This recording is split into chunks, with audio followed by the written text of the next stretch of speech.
Hi everyone! In this video, I'll be showing you a full demo video of Webinarloop 2. Let's begin! Now when you log into your Webinarloop 2, you'll be greeted by your dashboard. You will see all the information it gives you, from total numbers and graphs. You will see total numbers of webinars, the available ones, even your total numbers of attendees and registrants. It also shows you in graphs, and the list of your registrants and attendees. You have here all the records that you need, even for your webinars that are currently listed. On the top right corner, if you click on your name, you'll have the Profile and Logout button. Now if you click on Profile, you will see your profile page. If you need to edit your details, you can do so here. Just click on the Edit button. And also for your password, if you ever need to change it. And if you want to upgrade your package, you can do so here. And also set in the time zone. Down here is a list of webinars that you are a presenter in. You will see all the webinars that you are included. And if we go on Settings, you have the option to set up your SMTP or your Twilio. SMTP is for your email and Twilio is for your phone number. Let's click on SMTP. You will see all your SMTP server details, and if you want to add more, just click on Add SMTP button. Now let's see on Twilio, and here's where you can manage your Twilio numbers too. If you want to add more, just click on the Add Number button. Now let's go to Autoresponder.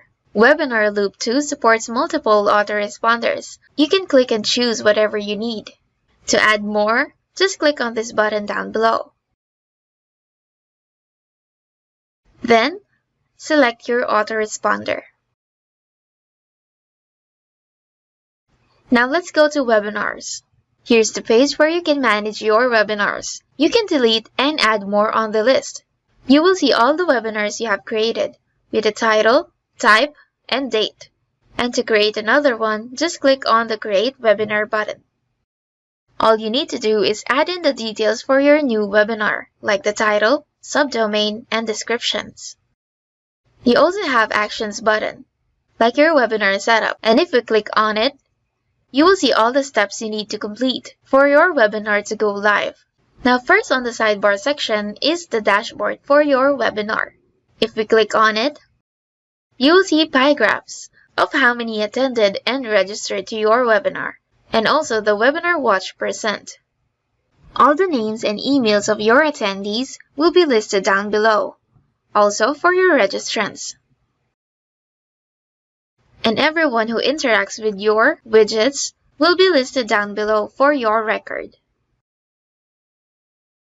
Next on the sidebar section is Details. Here are your webinar details, like subdomain, title, description, even the language, and the webinar type, which you can choose from live, scheduled, or on-demand. Also for your access type, status, and even logo.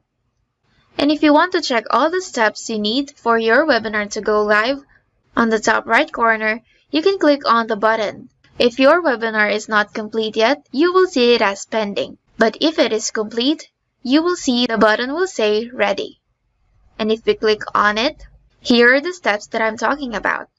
First is the details, videos, schedule, presenters, and layout. Notice how mine are all in check mark, meaning I have completed all these steps for my webinar to go live. And if you're just starting out, some of it will be marked as X, and that's when you know you need to set it up first. And also here on the sidebar section, when your webinar is set up, it will change as light colors as what you're seeing now. But if it's not, it will be on dark color. Now let's click on Videos and see what we have there. Here is where you will provide the URL of the video you want to use as the main video for your webinar. And we support YouTube, Vimeo, Vistra, Dailymotion, or a direct MP4 link. All you need to do is select the platform, enter in the URL, and the video length. Now on Schedule, you will see this tab when you have set your webinar on a schedule. You can select on a specific date or a recurring event. Once you've saved it, it will be listed on the repeat day schedule or the one-time schedule. Next on the list are presenters. It's easy to add a presenter to your webinar. All you need to do is enter in their email address, then click on Add Presenter. Then Webinarloop 2 will automatically send them an email invite for them to be a presenter to your webinar. And once they have accepted, they will be added to the presenters list down here. And you also have the list for the presenters you have invited. You will see their email address, the invite date, the status, and if you're not sure whether they have seen it or not, you can click on the Reset Invite. Or if you want to delete it, just click the Delete button.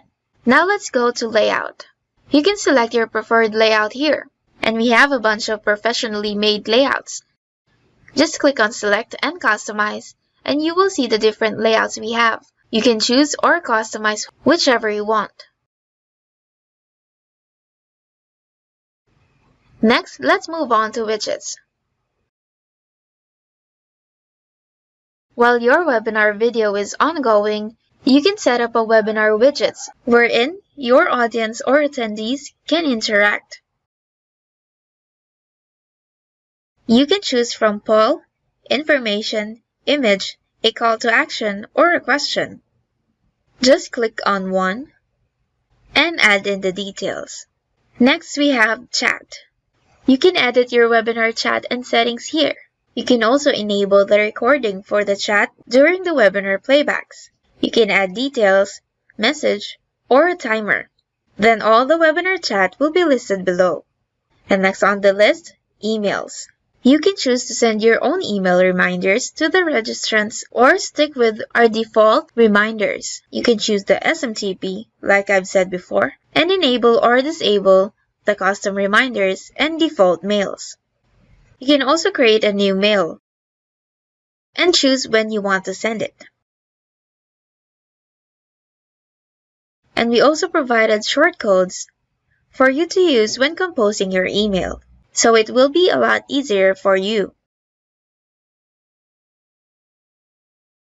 Next is SMS. Make sure your audience does not miss your webinar by notifying them using SMS.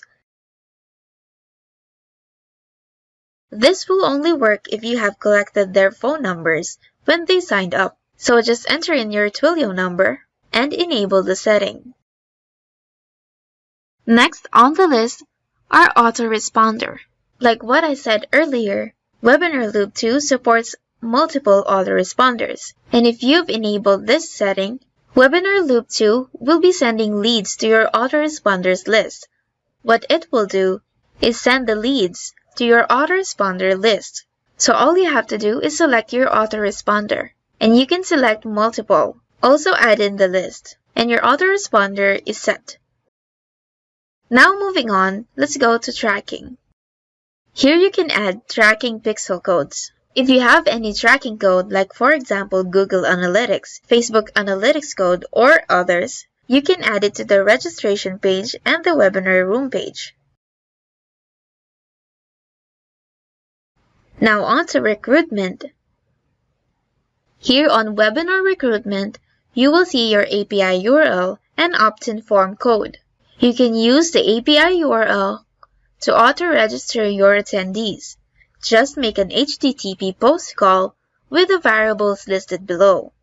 Here's your code for the webinar secret and your webinar code. If you want to reset it, just click on the Reset button. You can also choose templates for your opt-in form code.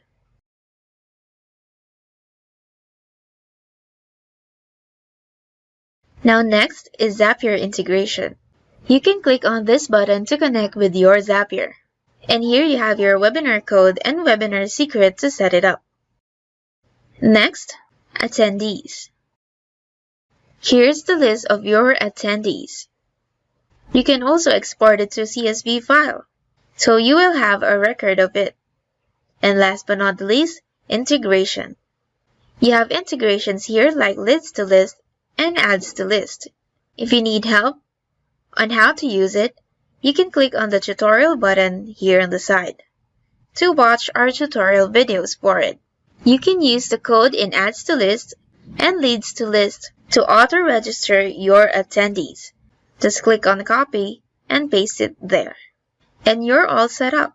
And that is a full demonstration of Webinarloop 2. I hope this video helps you. Thanks for watching and see you on the next one.